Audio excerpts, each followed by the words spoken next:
চতুরঙ্গ আছে।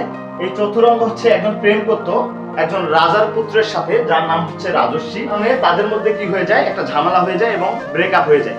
রবীন্দ্রনাথ ঠাকুরের যে উপন্যাসগুলো আছে, এই উপন্যাসগুলো তোমরা কিভাবে একটা টেকনিকের মাধ্যমে মনে রাখবা, আজকে সে একটা টেকনিক দিব। দেখো, জাস্ট একটা গল্প মনে রাখবা, ছোট্ট একটা গল্প, যে এক গ্রামে দুই বোন বসবাস করে এবং হচ্ছে তারা চোখের বালি, অর্থাৎ হচ্ছে তারা পরস্পর খুব ভালো সম্পর্ক। একজন থাকে হচ্ছে ঘরে এবং একজন থাকে হচ্ছে বাহিরে। জাস্ট মনোযোগ দিয়ে গল্পটা শোনো। এবং হচ্ছে একজনের নাম হচ্ছে গোরা, একজনের নাম চতুরঙ্গ। তারা হচ্ছে দুই বোন। এখন এই যে চতুরঙ্গ আছে, এই চতুরঙ্গ হচ্ছে একজন প্রেম করতো একজন রাজার পুত্রের সাথে, যার নাম হচ্ছে রাজস্বী। এই রাজস্বীর সাথে হচ্ছে চতুরঙ্গ প্রেম করতো। কোনো কারণে তাদের মধ্যে কি হয়ে যায়, একটা ঝামেলা হয়ে যায় এবং ব্রেকআপ হয়ে যায়। তাদের মধ্যে আর কোনো যোগাযোগ থাকে না, অর্থাৎ ব্রেকআপ হয়ে যায়। তো এই গোরা আছে না, তার যে প্রথম বোন, এই বোন কি করে, রাজস্বীর সাথে যোগাযোগ করে, রাজস্বীর সাথে যোগাযোগ করে এবং তাদের মধ্যে আবার একটা প্রেমের সম্পর্ক তৈরি হয়। এবং তারা ডিসিশন নেয় যে তারা পালিয়ে বিয়ে করবে এবং এমন ভাবে পালাবে যেন কেউ ধরতে না পারে। তখন তারা কি করে, তারা নৌকা পথে পালায়, অর্থাৎ নদীর পথে তারা পালিয়ে যায় বিয়ে করার জন্য নৌকা পথে। এবং তাদের বিয়ে করার কথা ছিল এই বউ ঠাকুরানীর যে হাট আছে, এই হাটের মধ্যে তাদের হচ্ছে বিয়ে করার কথা ছিল, বউ ঠাকুরানীর হাট।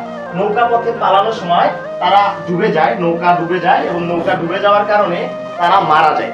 এবং মারা যাওয়ার পর এই কথাটা হচ্ছে চতুরঙ্গ শুনতে পায় এবং শুনতে পাওয়ার পর সে অনেক কষ্ট পায়। কষ্ট পাওয়ার পর সে একটা উপন্যাস রচনা করে, 4 অধ্যায়ের একটা উপন্যাস। এই 4 অধ্যায়ের একটা উপন্যাস রচনা করে, যে উপন্যাসের নাম দেয় হচ্ছে শেষের কবিতা।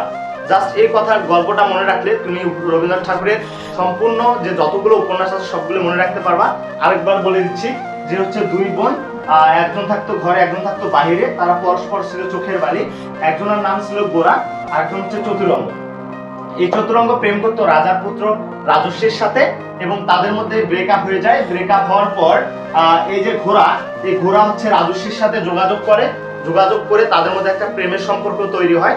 তারা ডিসিশন নেয় যে এবার আর ভুল হবে না, তারা পালিয়ে বিয়ে করবে।